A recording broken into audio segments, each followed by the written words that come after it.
for the Kenya Revenue Authority. You have asked why 45 days.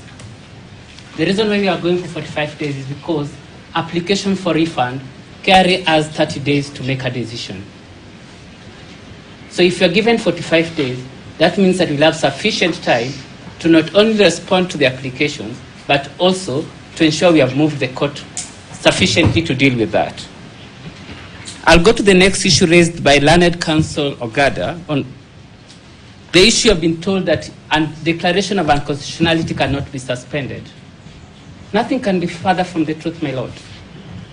Petition number 39 of 2017, LSK versus KRA, 39 of 2017, the court placed the threshold for the same and said, the decision whether to delay the application of a declaration of nullity should therefore turn on not a consideration of the role of the court and the legislature, but rather the consideration listed earlier relating to the effect of the immediate declaration on the public. And that is what we are asking today. KRA has come before you and telling you the effect of that declaration. And the issue of suspension has also been done before. In civil application number 47 of 2023, KRA versus Judith Kiragu, where the stay with regard to the declaration with regard to section 4A and 4B was issued. So we are not telling, what we are asking for is not a novel issue. Suspension of declaration has been done before and it's recognized by law. Finally, the ODEC on the effective date of unconstitutionality also state that this court has that mandate and has that jurisdiction to issue order suspending the declaration. And that is what we are here before you, asking you. We're telling you, Mr. Ogada has clearly written that he wants an order of reimbursement. And we're asking you, no, kindly give us that reprieve. Stop us from those applications for the time being. Only 45 days, my lord. That is all from KRA. Okay, thank you very much. We'll consider those arguments. But before we give any further directions, there is a ruling to be delivered. Mr. Isa, Dr. Bargoria.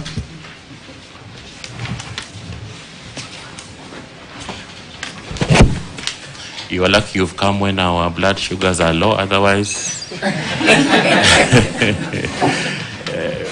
we would have issued warrants the way we act in Kibera. If you don't appear on time, we go and look for you.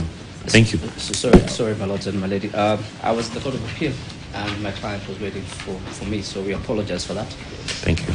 We came in when we were reading the main judgment. Yes, Justice Meoli will read the decision of the court. This is the ruling in respect of the contempt application dated 4th of July 2023, wherein the petitioners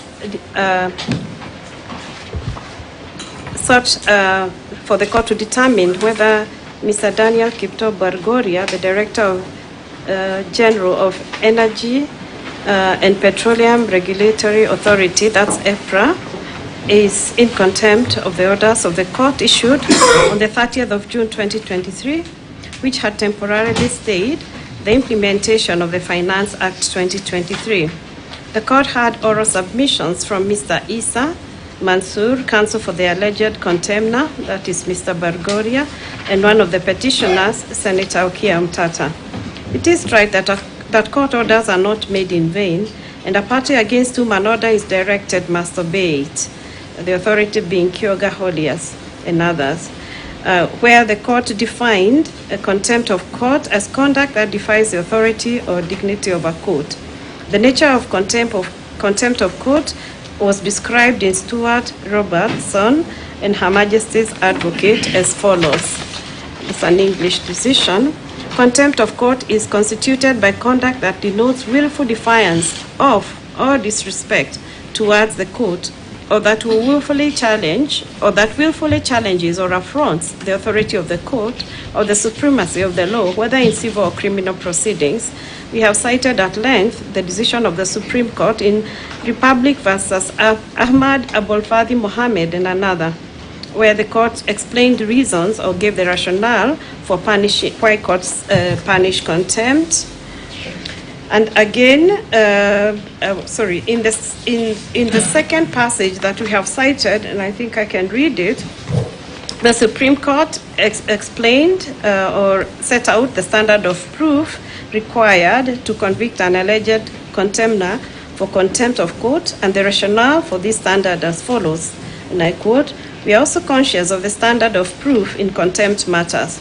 The standard of proof in cases of contempt of court is well established.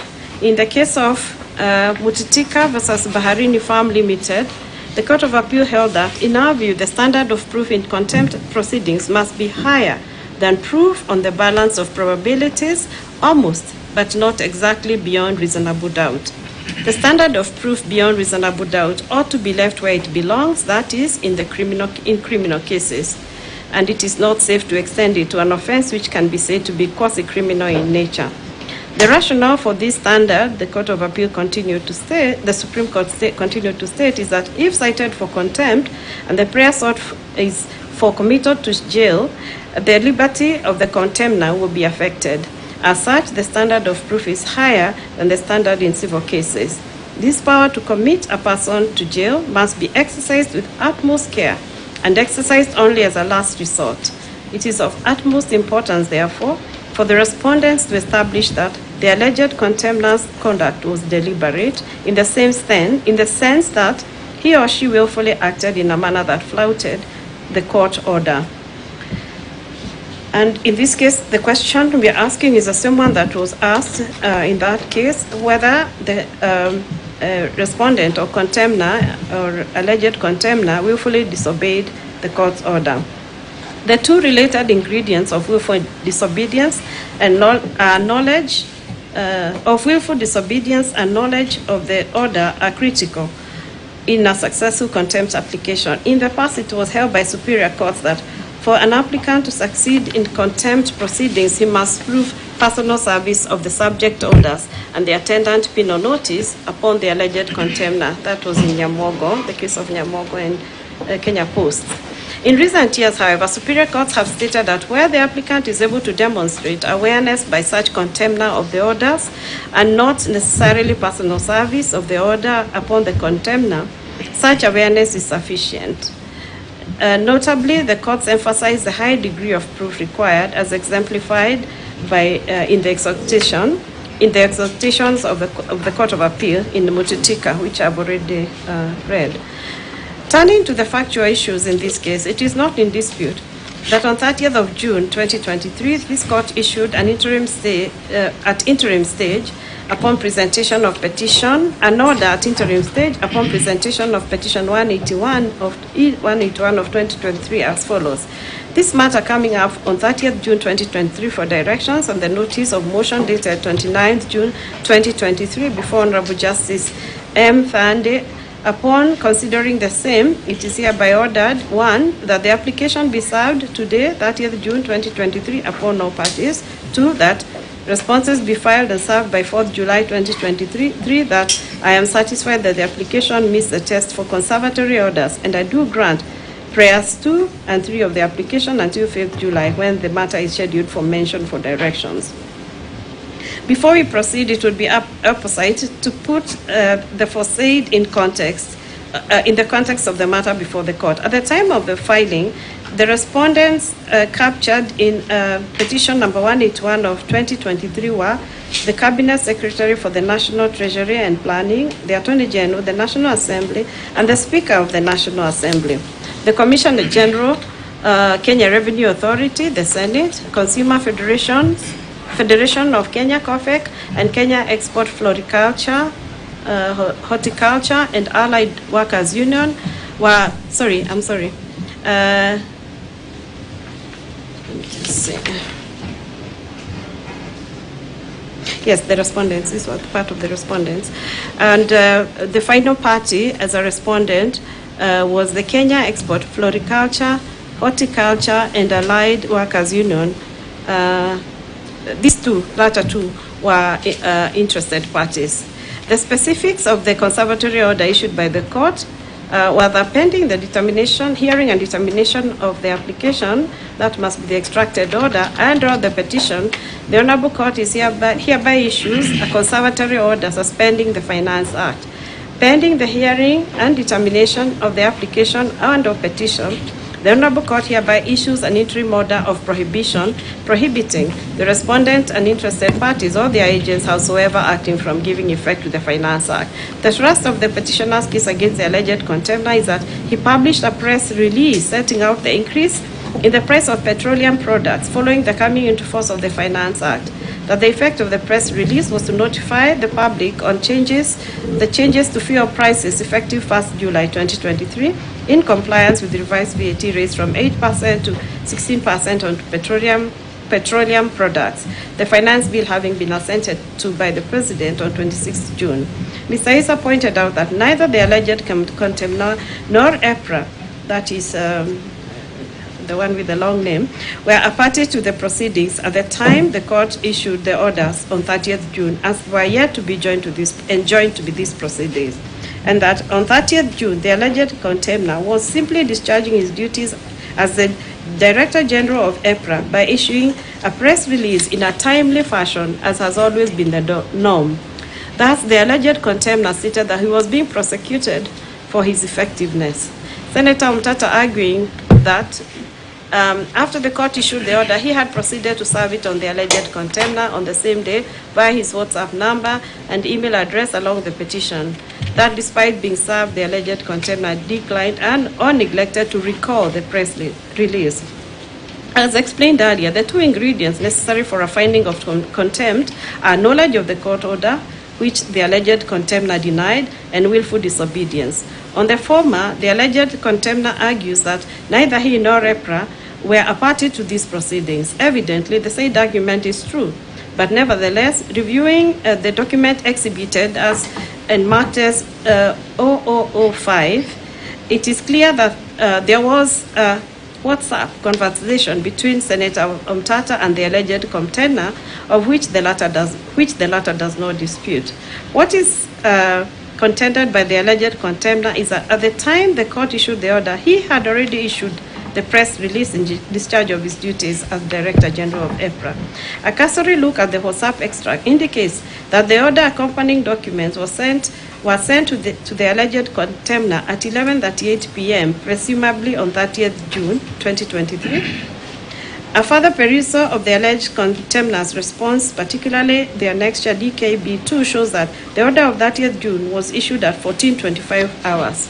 This court takes judicial notice that the alleged contemnor issued the press release through EPRA's official, formerly Twitter X account handle at 18:11 hours. What emerges from the foregoing is that despite the court's order having been issued in the afternoon of 30th June 2023, it was not until close to midnight on the 1st of July 2023 that the alleged contemnor was served with the order. Consequently, by the time he issued the press release, there was no way that the alleged contemnor could have known about the order. From the facts and the evidence, we find and hold that the Finance Act, having been assented to by the President, took effect on 1st July 2023. The alleged contemnor, in the performance of his duties as the Director General of EPRA, issued a press release to inform the public of the changes in fuel prices.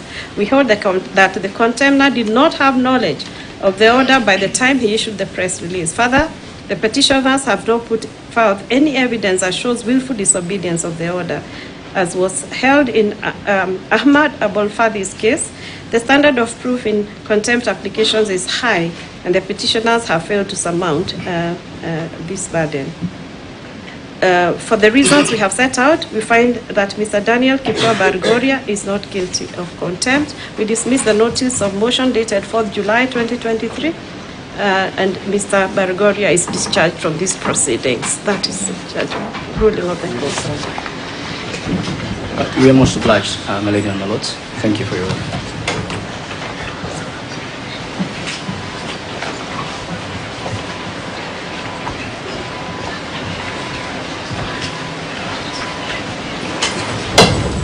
Okay, we need to deliberate on the application for stay, and we will resume at 3 o'clock.